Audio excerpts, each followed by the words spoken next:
नमस्कार एन्ड शुभ प्रभात। तपाईहरुले सबैलाई फेरि एउटा नयाँ भ्लगमा स्वागत छ। आज चाहिँ अलि फरक खालको भ्लग छ। चाहिँ हामी यो सोनाला माध्यमिक विद्यालयको 8, 9 र 10 को भाइ बहिनीहरुलाई काठमाडौँ चाहिँ एक्सकर्सनमा लिएर जाँदै छौं। वन डे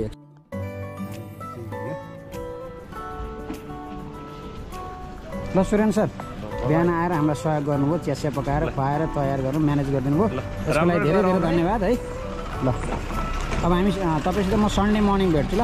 ओके ओके, हाम्रो यात्रा सुरु भयो। तिमीहरू सबै एक्साइटेड हो नि?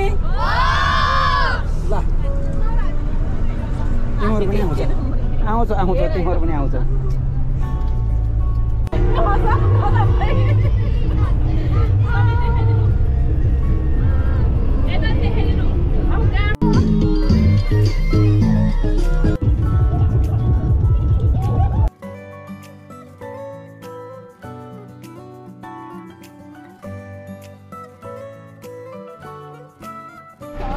हामी चाहिँ चन्द्रगिरी भन्ज्याङ आइपुग्न लाग्यौँ। अब थोरै पल्तिर मात्रै चन्द्रगिरी भन्ज्याङ, त्यहाँबाट उता काठमाडौँदेखि हामी चाहिँ यहाँ माथि चन्द्रगिरी भन्ज्याङबाट तल आइपुग्यौँ। तल चाहिँ यो चाहिँ अब गोदान नजिकै भनौँ न। चन्द्रगिरी भन्ज्याङ चाहिँ माथि हो, त्यहाँबाट झरेर अब चाहिँ हाम्रो यहाँ अब नानीहरूलाई चाहिँ अब खाजा खुवाउने तयारी।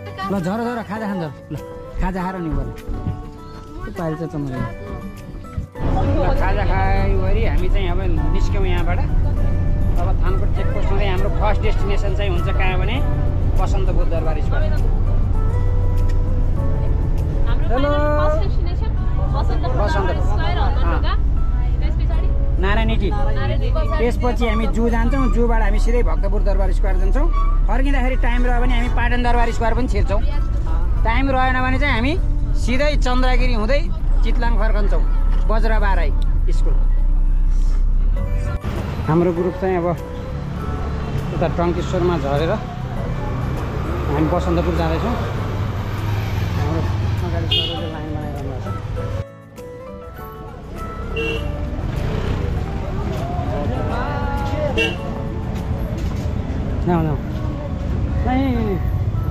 लाइनमा त्यहाँ जानु, लाइनमा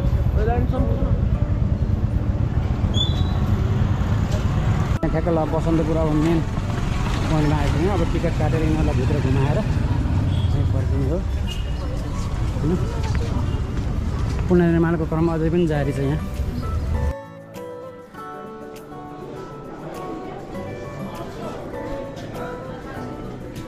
ज्यापुथी भन्दो रहेछ हामीले यहाँ चाहिँ टिकट लिने। कहाँबाट हो भित्र छिर्ने? यहीँबाट ल छिराउँदा यहाँबाट लाइनमा ल। अब हाम्रो यहाँ चाहिँ एकदमै लाइनमा अनि यहाँ लाइनमा यसरी लाइनमा बस्ने, लाइनभन्दा बाहिर नआउन एकजना पनि, लाइनमा बस त। एकदमै व्यवस्थित रूपमा लाइनमा छिर्दैछौँ। अब यहाँभित्र चाहिँ नि युट्युबमा भिडियो बनाएर त्यस्तो पोस्ट गर्न चाहिँ नपाइने रहेछ। यहाँसम्म चाहिँ पाइँदैछ, रेस्ट्रिक्टेड एरिया रहेछ, पैसा तिरेर बनाउनु पर्ने। त्यही भएर यो भिडियो चाहिँ मैले यति नै यहीँ नै समाप्त गर्छु कि यो 9 तले दरबारी हो है।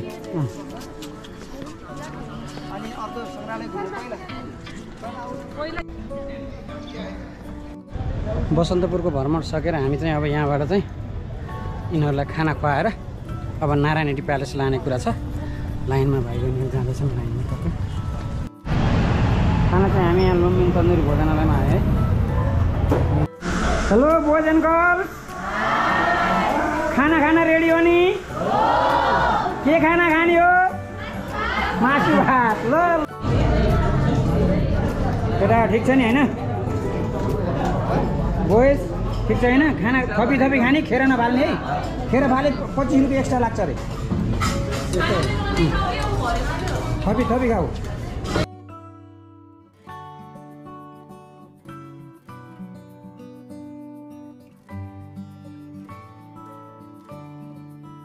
खानासाना खाइसकेपछि हाम्रो विद्यार्थी भाइ बहिनीसँग हामी धरहरा अगाडि छौँ। गाडी पनि कुर्दैछौँ धरहरा उता काठमाडौँ। अब रानी पोखरी हुँदै हामी चाहिँ नारायणी टी जाने। हामी अहिले राजदरबारमा छौँ। अब राजदरबारको भ्रमण सकेर यसपछि हामी जू जान्छौँ। समय चाहिँ 2 बज्नला। यसपछि हामी अब भाइहरूको फोटो सेसन चलिरहेको छ यहाँ। अनि म्याम र स्टुडेन्ट अरू गर्ल्स स्टुडेन्टहरू चाहिँ आउनु बाँकी छ। अब हामी यसपछि चाहिँ हामी चाहिँ यो राजदरबार यो नाइटी म्युजियम चाहिँ भिजिट गरिसक्यौँ। यहाँ राजदरबार छेकिँदो रहेछ ल।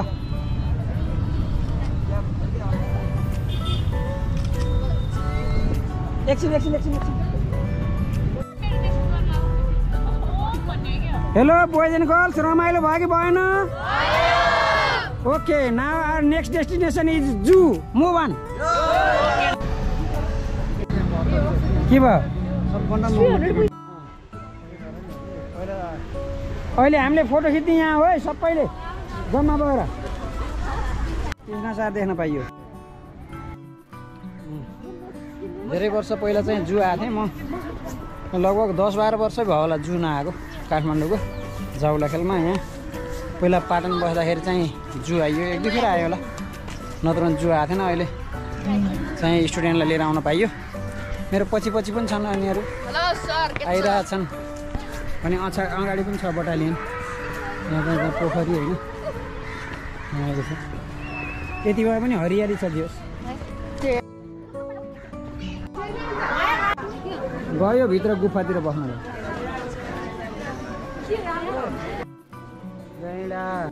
Hello hippo. पोखरी यहाँ बोटिङ गर्न पाइन्छ। सुदरतिर यहाँ नौका बिहार यहाँ।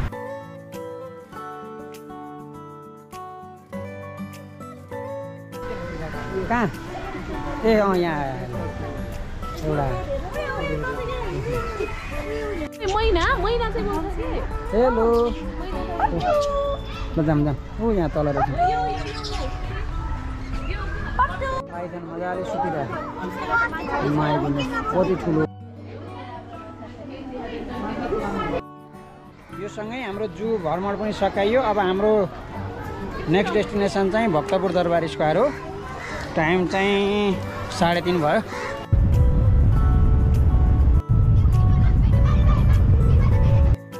व्यापकै जाम रहेछ। कोटेश्वरबाट यता एकदमै धेरै जाम भयो। हाम्रो यतिखेर आयौँ 5:15 भयो। अब एकछिन यहाँ सर र घुम्ने टिकट काटेर भित्र अब उहरू त हेर्न मिल्दैन होला। सर र पोखरी यहाँ सनसेट भइरहेछ। भक्तपुर दरबार स्क्वायर आइयो।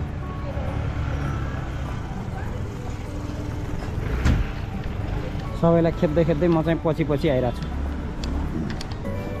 साँझमा भए पनि यस देख्छ नि त भनेर। यो चाहिँ हाम्रो वर्ल्ड हेरिटेज साइडमा लिस्टेड ठाउँ पनि हो भक्तपुर दरबार स्क्वायर होइन। यो सन्ध्याको शुभ सन्ध्याको समयमा यसरी भक्तपुर दरबार स्क्वायर आउन पाइयो। This is one of the great moment. रमाइलो के ठ्याक्कै भक्तपुर दरबार स्क्वायर पाटन दरबार स्क्वायर चाहिँ मलाई सेम लाग्छ। पाटन दरबार स्क्वायर आसपास चाहिँ धेरै नै बस्यो। लगभग 3.5 वर्ष बस्यो पाटनमा। भक्तपुर दरबार पनि दामी छ टाइममा है रमाइलो ठाउँ। राष्ट्रिय कला सङ्ग्रहालय रहेछ। सायद यो त बन्द भइसक्यो होला, हामी ढिलो भयौँ। त्यसो भएर एक ठाउँ जम्मा हुने ल लास्टमा सबै।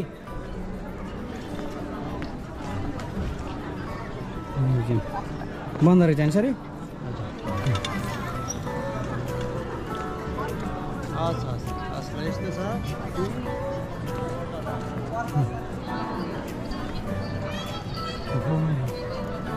एकदमै कस्तो दामी रहेछ क्या यहाँ हेर त होइन। Oh my goodness. हजुर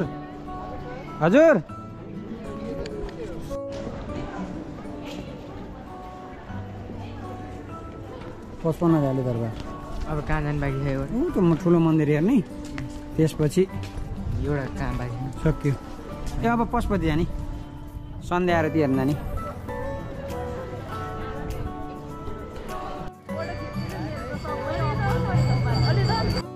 हाम्रो विद्यार्थी भाइ बहिनीहरूको सन्ध्याकालीन आरती हेर्ने भन्ने रहरले गर्दाखेरि हामी यतिखेर बल्ल पशुपति आइपुग्यौँ। अब 7:15 भयो। सन्ध्याकालीन आरती झ्याप्प हेरेर अनि यिनीहरूलाई लिएर फर्किने हो। लाइनमा फाइनली हामी चाहिँ एकदम अनलक्की भयो। सन्ध्या आरती पनि लगभग सकिए जस्तो रहेछ। उहाँ धुप बोलिरहेको छ थोरै। सन्ध्या आरती हुने ठाउँ पनि यहीँ हो, सद्गत गर्ने ठाउँ पनि यहाँ थियो।